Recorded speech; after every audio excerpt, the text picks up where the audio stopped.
Completing the square, standard to vertex. So you're going to make sure a equals 1. If not, then you're going to divide everything by a. Then you're going to subtract your c value, your constant. After you subtract your c value, you're going to do what I call the magic number. To find your magic number, it's b divided by 2 squared. You're going to add the magic number to both sides of your equation. And then you're going to factor using perfect square trinomials. Perfect square trinomials means that it can be written as x minus, I'll put a d squared, or x plus d squared. But you're going to make it a perfect square trinomial. Then you're going to take the square root of both sides. That's if you have to solve. So after that, then you would take the square root, do some solving, go from there. All right, let's dive in. So we're going to write this formula from vertex into vertex form. Now we're going to do completing the square, but there is also the vertex formula that you can use to plug in and solve. And I'm going to model both. Okay. So the first way we're going to do it is completing the square.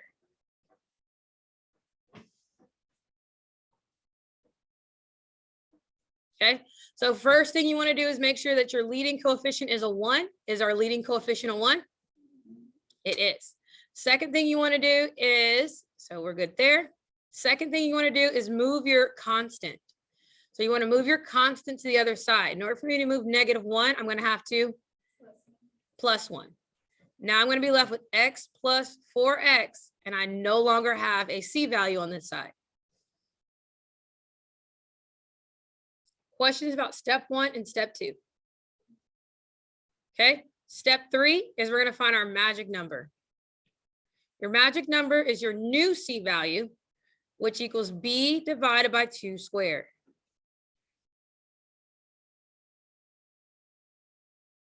So b divided by 2 squared means that I have 4 divided by 2 squared, and that's just going to equal what? 4. So my magic number is 4.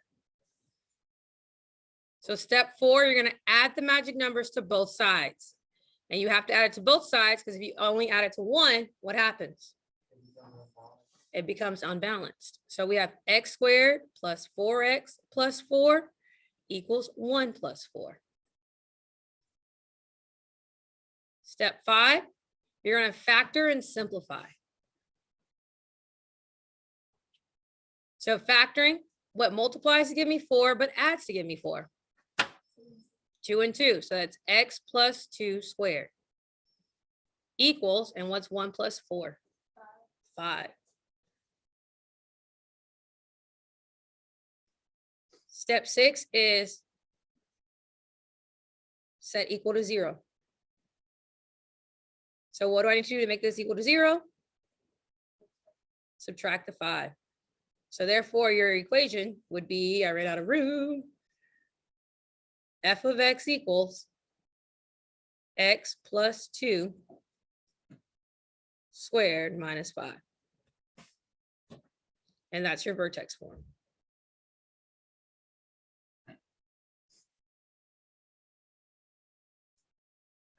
That is option 1 to go from standard to vertex. Option 2 is the vertex formula. Okay.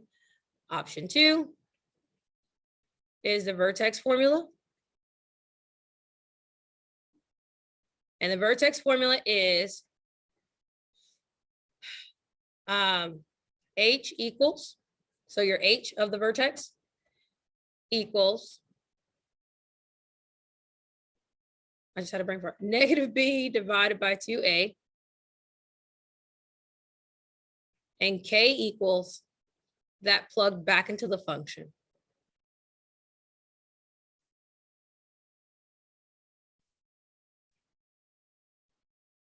So to find your h, you're going to be using 4 and 1. Do we see that? Because that's my a and my b. So h equals negative 4 divided by 2 times 1. which is just what? -2. To find your k, you're going to take whatever you got and plug back into the function. So k equals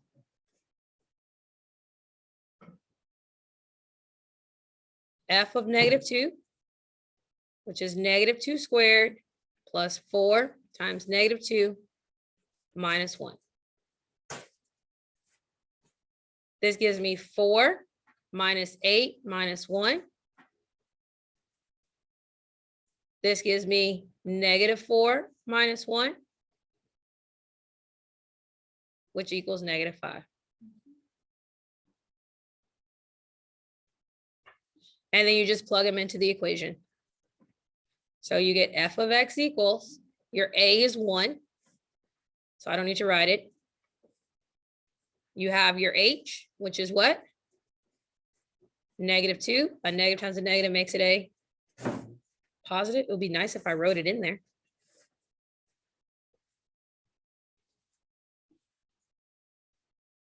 And then your k goes at the end, not the k, the 5, Sean.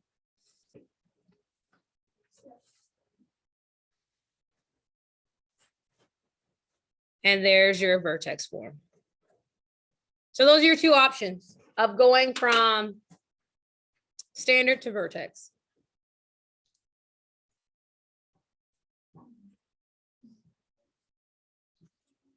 Questions about either option? Option 1 is completing the square. Option 2 is the vertex formula. Do you think I care which one you use? No, that's why I show you both. Huh? Yes, what about K?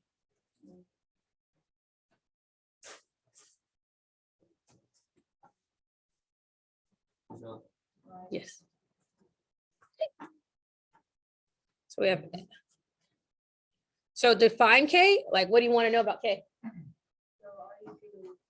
Once you have H, you're going to plug that value into the function and you solve for K. So wherever X is, I now am putting in a -2 and then I evaluate it. And then that's how I got -5. So you have two different ways to go from standard to vertex. All right. All right, so this was a little different. I'm going to pause for a second and see how I can, Mr. Sanchez. Oh my God, what did I do? So next example here. Notice this time that our, what do you call this guy? That our function has a value other than 1, right? So because our function has a value other than 1, the first thing you want to do is make this equal, get rid of it. So, and we're going to do this with completing the square. Again, if you don't want to do completing the square, you have the formula option, right?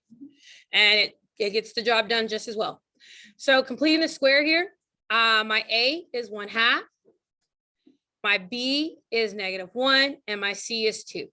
Since my A does not equal 1, I need to get rid of that. How can I get rid of a half? Multiply by 2. So I'm going to multiply everything by 2. Okay. So when I multiply everything by 2, this is set equal to 0. I multiply every. Is it okay if I just write one big parentheses, even though it's like horrible notation? I don't have enough room and I want to rewrite. All right, so we have x squared minus 2x plus 4 equals 0. So do you see how we got rid of that fraction? Okay, now we're going to go ahead and start the process. So that was step 1. Make a equal to 1. Step 2 is to move our c value. So to move our c value, we're subtracting 4. And we're left with x squared minus 2x equals -4. Okay. Step 3 is to find our magic number. So remember your magic number, your new c is b divided by 2 squared. So that gives me -2 divided by 2 squared, which is just 1. Step 4 is to add the magic value to both sides.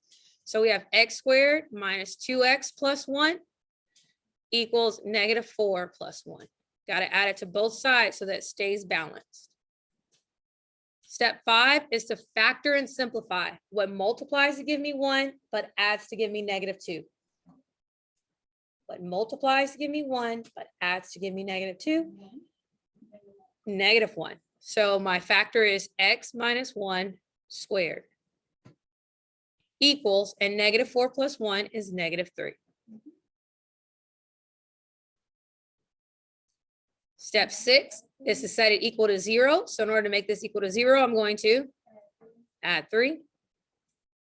And we're left with x minus 1 squared plus 3. Okay, the trick here that you have to remember is that you have to add your a back. Okay, you have to bring the a back because otherwise it's not the same function. So what was our a value?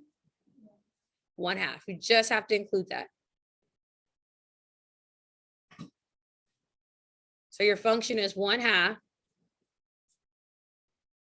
x minus 1 squared plus 3.